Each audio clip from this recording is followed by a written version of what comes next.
ان سے محمد بن سیرین نے اور ان سے ابو ہریرہ رضی اللہ عنہ نے بیان کیا کہ رسول اللہ صلی اللہ علیہ وسلم نے مجھے رمضان کی زکوٰۃ کی حفاظت پر مقرر فرمایا۔ رات میں ایک شخص اچانک میرے پاس آیا اور غلے میں سے لب بھر بھر کر اٹھانے لگا۔ میں نے اسے پکڑ لیا اور کہا کہ قسم اللہ کی، میں تجھے رسول اللہ صلی اللہ علیہ وسلم کی خدمت میں لے چلوں گا۔ اس پر اس نے کہا کہ اللہ کی قسم، میں بہت محتاج ہوں، میرے بال بچے ہیں اور میں سخت ضرورت مند ہوں۔ حضرت ابو ہریرہ رضی اللہ عنہ نے کہا، اس کے اظہار معذرت پر میں نے اسے چھوڑ دیا۔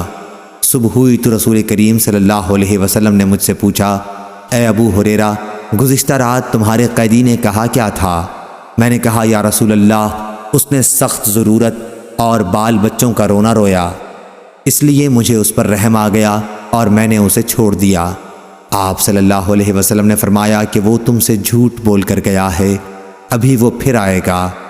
رسول کریم صلی اللہ علیہ وسلم کے اس فرمانے کی وجہ سے مجھ کو یقین تھا کہ وہ پھر ضرور آئے گا، اس لیے میں اس کی طاق میں لگا رہا، اور جب وہ دوسری رات آ کے پھر غلہ اٹھانے لگا تو میں نے اسے پھر پکڑا اور کہا کہ تجھے رسول کریم صلی اللہ علیہ وسلم کی خدمت میں حاضر کروں گا، لیکن اب بھی اس کی التجا وہی تھی کہ مجھے چھوڑ دے، میں محتاج ہوں، بال بچوں کا بوجھ میرے سر پر ہے، اب میں کبھی نہیں آؤں گا۔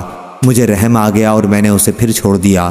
صبح ہوئی تو رسول کریم صلی اللہ علیہ وسلم نے فرمایا، اے ابو ہریرہ، تمہارے قیدی نے کیا کہا؟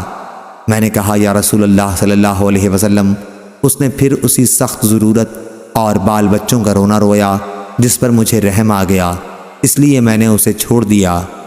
آپ صلی اللہ علیہ وسلم نے اس مرتبہ بھی یہی فرمایا کہ وہ تم سے جھوٹ بول کر گیا ہے اور وہ پھر آئے گا۔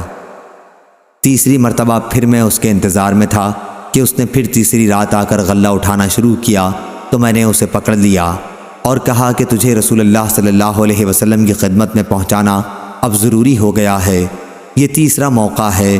ہر مرتبہ تم یقین دلاتے رہے کہ پھر نہیں آؤ گے، لیکن تم باز نہیں آئے۔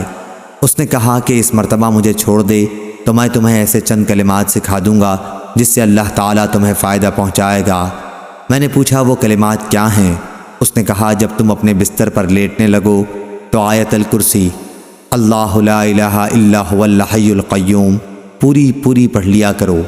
ایک نگران فرشتہ اللہ تعالیٰ کی طرف سے برابر تمہاری حفاظت کرتا رہے گا اور صبح تک شیطان تمہارے پاس بھی نہیں آ سکے گا۔ اس مرتبہ بھی پھر میں نے اسے چھوڑ دیا۔ صبح ہوئی تو رسول کریم صلی اللہ علیہ وسلم نے دریافت فرمایا، گزشتہ رات تمہارے قیدی نے تم سے کیا معاملہ کیا؟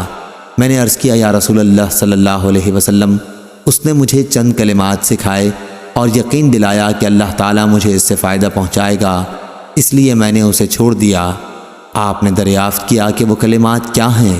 میں نے عرض کیا کہ اس نے بتایا تھا کہ جب بستر پر لیٹو تو آیت الکرسی پڑھ لو، شروع اللہ لا الہ الا هو الحی القیوم سے آخر تک۔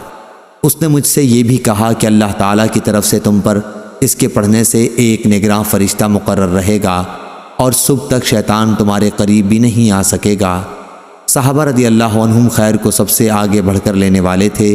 نبی کریم صلی اللہ علیہ وسلم نے ان کی یہ بات سن کر فرمایا کہ اگرچہ وہ جھوٹا تھا لیکن تم سے یہ بات سچ کہہ گیا ہے۔ اے ابو ہریرہ، تم کو یہ بھی معلوم ہے کہ 3 راتوں سے تمہارا معاملہ کس سے تھا؟ انہوں نے کہا کہ نہیں۔